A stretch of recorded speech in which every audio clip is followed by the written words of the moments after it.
Bonjour à tous et bienvenue pour ce nouveau test. Aujourd'hui on va parler de Edifier. Alors ils m'ont envoyé 3 produits, ici vous allez avoir le premier donc d'une entre guillemets longue liste, puisqu'on va parler du Edifier Stack Spirit S5 qui est récemment sorti. Pour le coup il vient compléter la gamme avec le S3 que j'avais testé, merci à Guillaume qui m'avait permis de mettre la main dessus. Et du coup ici on se retrouve sur une version qui est plus haut de gamme et surtout bien mieux fini, parce que c'était quand même le plus gros défaut de ces premiers. Mais il y a encore des petites choses à améliorer. Il est vendu aux alentours de 500 €, il y aura sûrement une décote au niveau du prix avec le temps, mais ce qui fait qu'on se retrouve aujourd'hui avec quelque chose de très intéressant, mais peut-être un peu entre deux mondes, sans trop savoir où aller, dû à sa technologie planaire.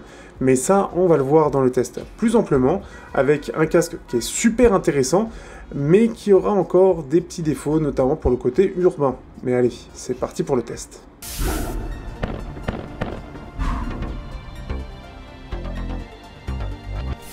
On se retrouve ici avec un design qui est plus reconnaissable par rapport aux autres modèles de la gamme, avec quelque chose qui est assez réussi, je trouve, mais sans trop sortir de l'ordinaire non plus. On aura une finition qui est plastique, ce qui fait qu'on va ressentir dans l'ensemble ce côté un peu plastique. Il y aura quand même des touches de métal au niveau de l'arceau, et un côté un peu tissu ici, qui aura l'effet un peu cuir, sans vraiment faire cet effet-là.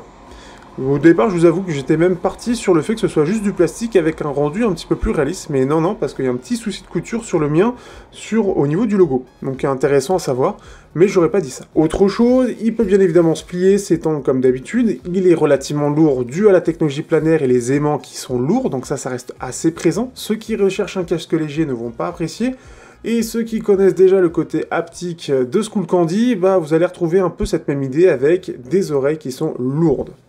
Malgré ça, le confort reste tout de même pas mal du tout, hein. Je l'utilisais plusieurs heures par jour, et j'ai pas retrouvé de fatigue spécifique liée au poids. Donc ça, c'est quand même une bonne chose. On a une autre particularité sur ce casque, c'est que on va avoir ces pads ici qui sont... On peut les enlever, mais pas à la manière d'un Vision Pro. Et ça, c'est vraiment dommage. Même du côté d'une marque française que j'ai testée, ils n'ont plus rien sorti depuis, ils font fait de façon magnétique. Ce qui est une excellente chose. Sauf que là, par rapport au S3, ils n'ont rien amélioré. Tout le design est différent, ça n'a plus rien à voir, mais ils ont gardé ce truc-là. Alors certes, on va avoir pas vraiment tendance à les changer, n'empêche que le côté magnétique aurait été quand même un grand plus pour le confort d'utilisation. Puisqu'ici, on va vraiment les décoller. Voilà, donc ce qui fait que c'est des picots, en fait, comme des trucs un peu classiques que l'on peut retrouver pour les changements de pattes sur d'autres casques, que ce soit IFI ou non, mais ce qui fait que ça fait pas super quali, et surtout on se retrouve avec, on peut voir le driver, mais le collage un petit peu basique pour le filtre, pour éviter que les poussières s'incrustent. Je suis pas super fan de ce truc-là, et je trouve qu'il aurait pu avoir un réel effort, au moins sur l'habillage derrière, quitte à ce que ce soit enlevable. Ici, on a vraiment juste la structure du casque avec les vis et tout qui soit visible, et c'est vraiment peut-être, en termes de design, l'un des plus gros défauts. Au-delà de ça, il est réussi, il est durable, on a du USB-C, on a du jack, mais ce sera que en actif, et on va avoir un bouton assez basique aussi, puisqu'on retrouve aussi sur les gammes moins chères et clairement moins chères, donc pareil, il aurait pu avoir quelque chose d'un petit peu plus qualitatif, on sent qu'une grosse partie est partie sur le son. Après, on revient de très loin avec le S3, qui était beaucoup plus basique en termes de finition. Ici, il y a un réel effort. Parce que là, au moins, j'ai pas de craquement ou quoi que ce soit. J'ai pas eu de bruit parasite, parce que je bouge. Ça, c'est quand même une belle évolution. Du coup, on se retrouve avec un casque qui est plutôt milieu haut de gamme, on va dire, sur la finition.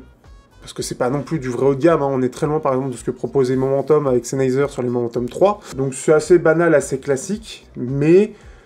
ça fait bien le taf, c'est confortable, et c'est surtout ça qu'on lui demande.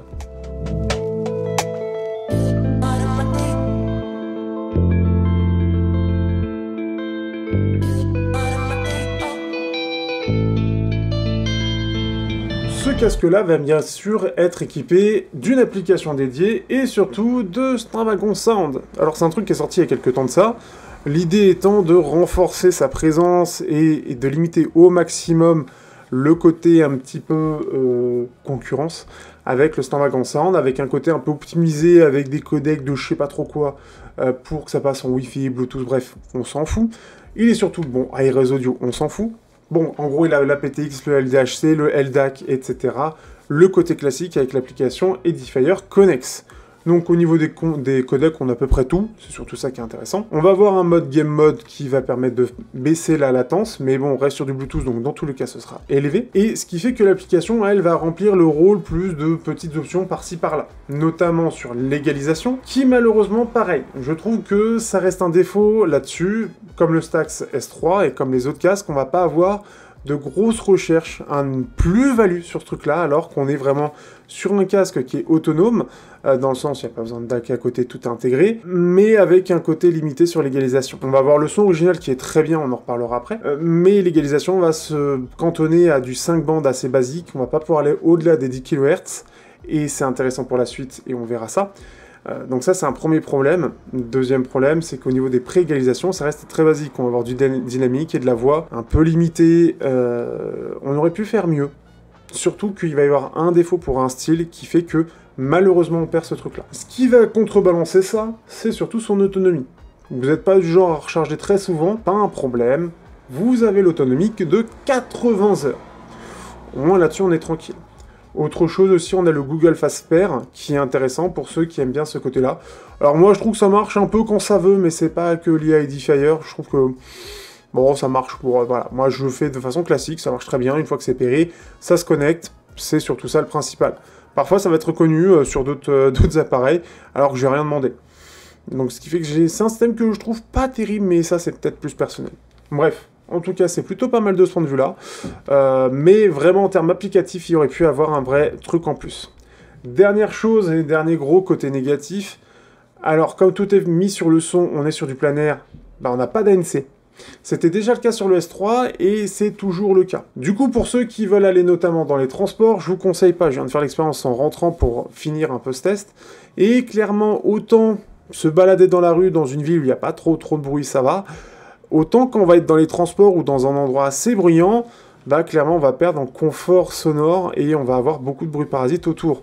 Et ce, malgré que j'ai utilisé les pads qui sont en Genuine Lambskin, donc en gros en cuir ou en faux cuir, lambskin, ouais, du faux cuir en gros, et qui bah du coup isole un peu mieux, en sachant qu'en plus on en a en tissu qui isole moins, et donc on a encore plus de choses qui passent. C'est curieux. Mais en fait, le truc, c'est que derrière, ça va pas vraiment être fait pour aller au milieu de tout ça, c'est plus pour avoir un truc où on est tranquille, on peut se balader, on a le meilleur son possible. Le problème étant, et j'ai demandé à la marque pourquoi il n'y avait pas d'ANC, c'est simplement qu'avec la technologie planaire, bah, ils n'ont pas trouvé de système qui soit parfaitement fonctionnel, que ce soit sur la qualité sonore ou le rendu de l'ANC. Du coup, ça n'a pas été intégré parce que c'est pas encore maîtrisé sur du planaire. Parce que le rendu du driver fait que ça peut peut-être mal interpréter, mal se mélanger ou peut-être avoir une surréaction, j'imagine. Bref, c'est clairement pas optimisé et peut-être qu'il perdrait trop en performance dans certains cas, notamment s'il y a trop de bruit éliminé, j'imagine peut-être. Bref, partons sur la partie sonore.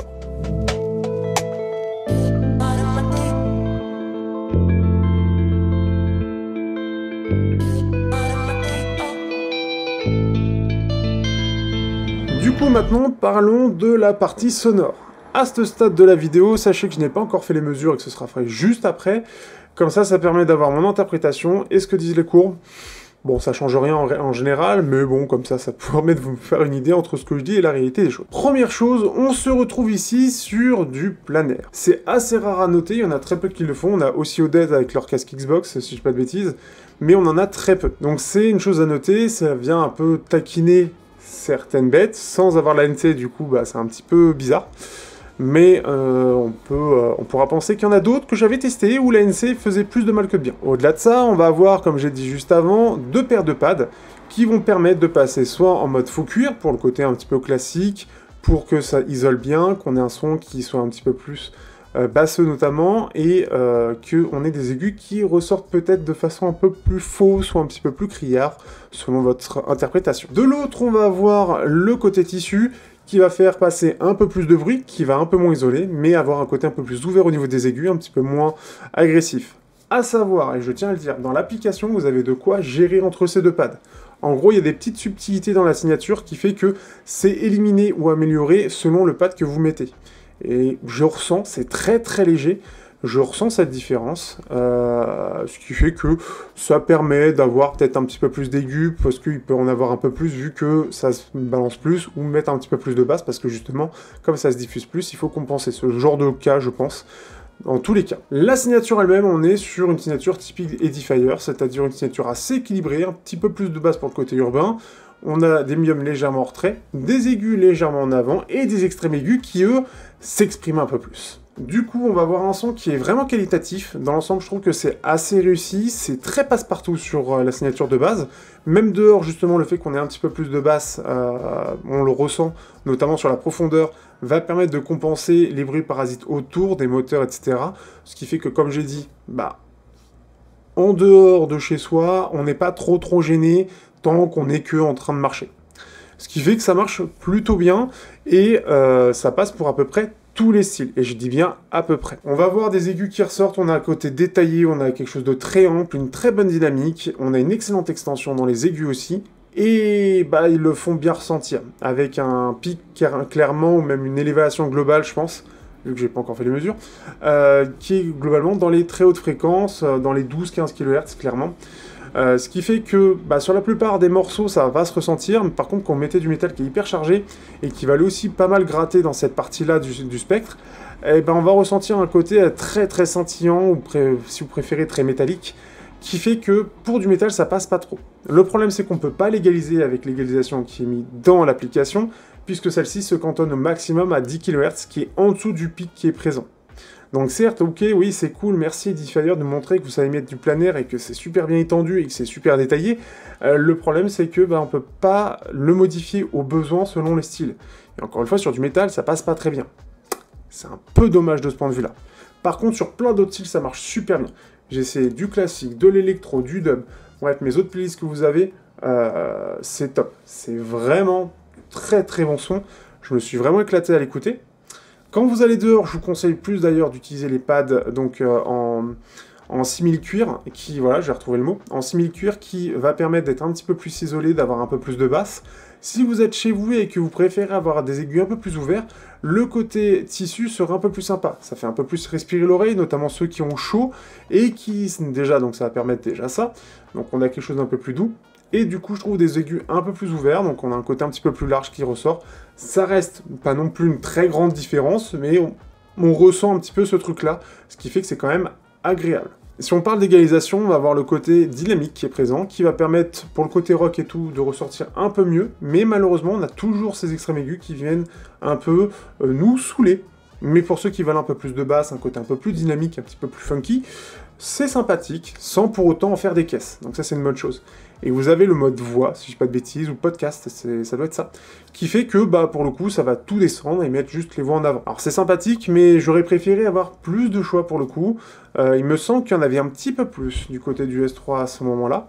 Et on se retrouve avec une égalisation 5 bandes qui va vous permettre quand même de pas mal vous amuser. Donc si notamment vous voulez augmenter les basses ou baisser les aigus, c'est un bon moyen. Encore une fois, ce qui est dommage, c'est qu'on n'est pas un 10 bandes qui permet d'être un peu plus fin dans le réglage et de permettre notamment d'abaisser les extrêmes aigus, d'avoir quelque chose de plus équilibré sur l'ensemble du spectre, voire un petit peu plus fun pour le côté urbain et mettre un peu plus de basse, et comme ça on a vraiment l'ensemble parfait. En tout cas, j'ai remonté le truc, peut-être que ça changera avec des futures mises à jour, mais actuellement, c'est pas ça. Le côté planaire apporte vraiment un truc en plus, et on va le voir justement dans la partie comparaison, ce qui fait que vraiment le son est super qualitatif, on est presque sur un casque filaire qui est plus pour le DAC, mais presque. En fait, on est vraiment sur un entre-deux. Si vous êtes du style à ne pas avoir de DAC chez vous, ne pas vouloir vous emmerder avec ça, avoir un espèce de tout en un, ça peut être un bon choix pour ça. Mais vous serez vraiment entre le côté casque classique qu'on va voir à 300-400 € du côté de Sony, Sennheiser, etc. Et de l'autre, vous avez les casques filaires de chez soi qui feront mieux, parce que soit ils sont ouverts, soit ils sont fermés, mais avec pas toute l'électronique autour qui va empêcher le casque de s'exprimer, et travailler toute la chambre acoustique. Donc c'est là où c'est un petit peu le côté entre deux mondes qui peut autant plaire que ne pas trouver ça un peu bizarre. Ce que je peux comprendre. Et juste pour finir, avant de passer à la suite et aux comparaisons, j'ai pas pu comparer au S3, donc je sais pas quelles sont les grosses améliorations. Normalement c'est quand même des améliorations. On appréciera quand même le son avec moins de parasites dû au casque lui-même, qui était en pas très bonne finition. Mais ça c'est un autre problème. Sur ce, passons à la partie comparaison.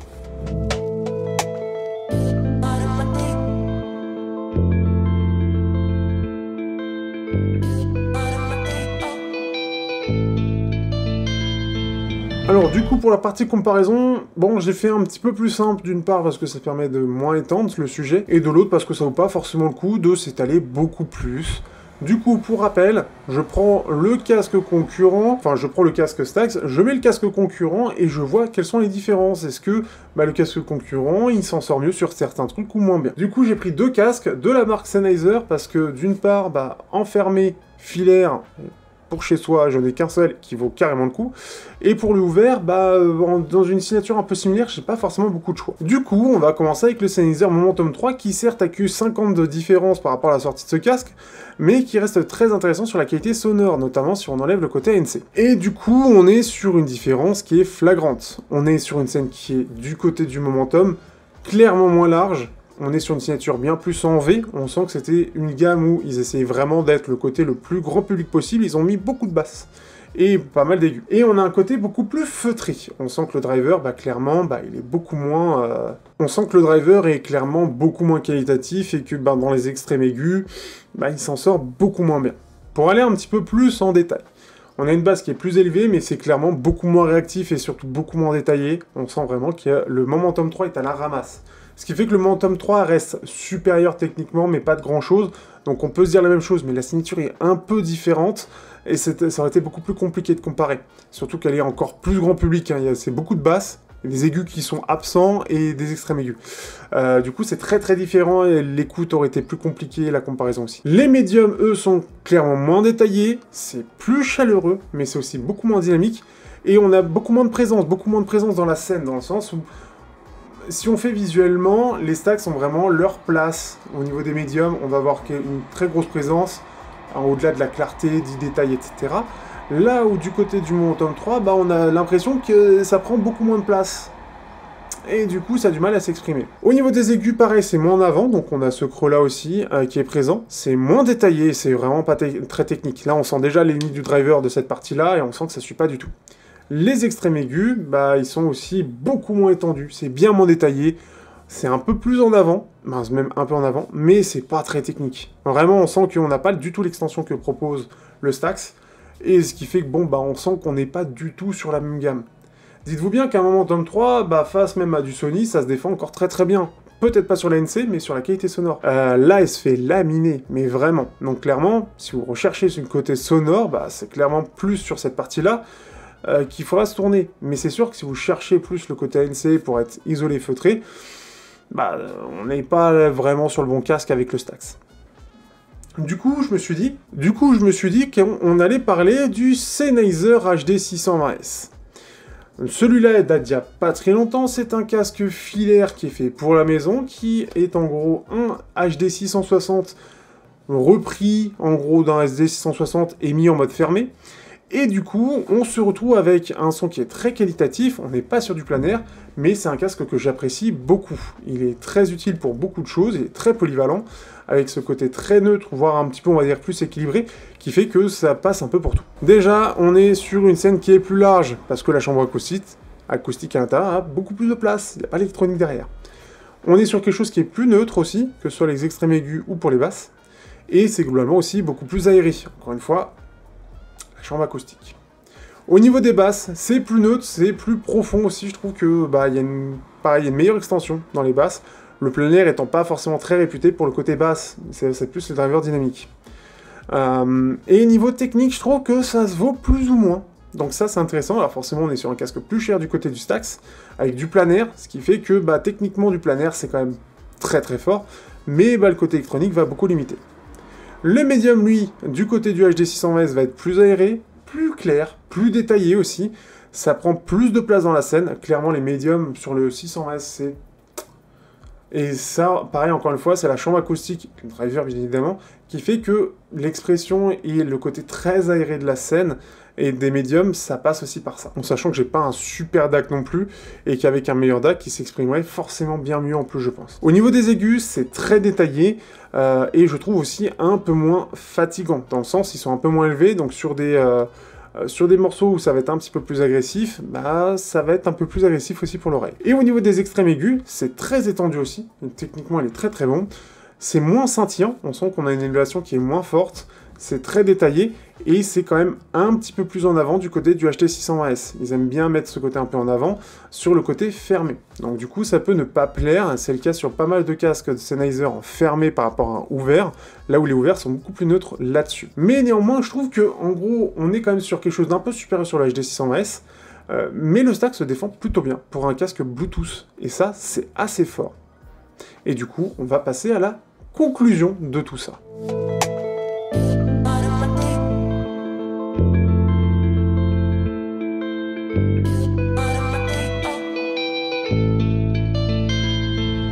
Alors du coup, que penser de ce petit Edifier Stax Spirit S5?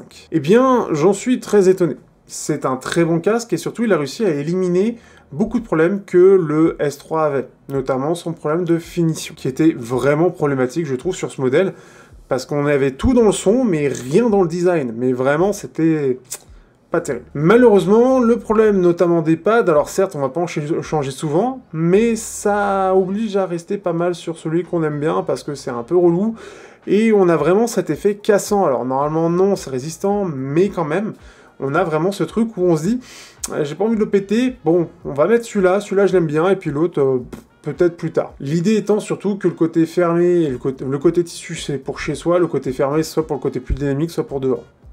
En gros, c'est ça. C'est un casque qui, au-delà de ça, je trouve, est très réussi. Par contre, il va être vraiment sur ce côté entre-deux mondes, parce qu'il n'arrive pas au niveau d'un filaire pour chez soi, puisque bah, justement, on n'a pas tout le côté acoustique derrière, donc ça, c'est un peu le truc. Mais de l'autre, bah, il n'est pas trop fait pour l'urbain, parce que dès qu'il va y avoir beaucoup de bruit, il n'y a pas d'ANC pour compenser et s'isoler de tout ça. Alors certes, on va voir le côté maximum sur le côté sonore, mais le côté planaire empêche d'avoir de l'ANC. C'est d'ailleurs pour ça peut-être que... Bon, après Focal, eux, ils n'ont pas de planaire dans leur gamme, je crois. Mais du coup, bah, du Focal un peu plus haut de gamme, bah, eux, ils ont utilisé un driver Magnesium, ils ont mis quand même de l'ANC. Alors est-ce que c'est vraiment le côté planaire qui fait ça, ou est-ce que c'est un choix? D'après Edifier, c'est clairement pas un choix au vu de la réponse que j'ai reçue, mais c'est clairement l'envie, enfin c'est une envie qu'ils auraient, mais qui techniquement n'est pas encore possible. Et Edifier a beau être très gros, bah ils n'ont pas encore la solution. Aussi, je trouve que ce qui est dommage, c'est que bah on perd l'ANC, mais on n'a pas d'énormes gains sur le côté audiophile. Le côté égalisation et maîtrise de la partie audio, c'est pas encore ça. Et il aurait fallu avoir une application qui soit plus complète sur justement ces trucs-là, pour qu'on puisse en profiter encore plus pleinement. L'égalisation aurait permis d'avoir un son peut-être plus neutre, d'avoir un son qui soit peut-être plus dynamique, et d'avoir un son un peu plus orienté sur le côté basse plutôt que aigu. Moi, ce que j'aime bien, notamment sur le côté électro, sur le côté wave music, que j'écoutais énormément, et d'avoir un truc un petit peu doux dans les extrêmes aigus, pour avoir même un côté un peu reposant. Malheureusement, ce n'est pas le cas. Enfin, disons que c'est le cas, mais sauf que la partie au-delà des 10 kHz, vous avez pas le choix. Et ça, je trouve ça dommage, parce que, bah, du coup, moi, c'est la partie qui me dérange le plus. Du coup, ça va être à vous de voir. Est-ce que vous êtes prêt à avoir cette espèce de compromis, cette espèce d'entre-deux-mondes, où c'est un truc que vous pouvez balader partout, ou que vous pouvez juste allumer, vous mettez, et puis c'est bon?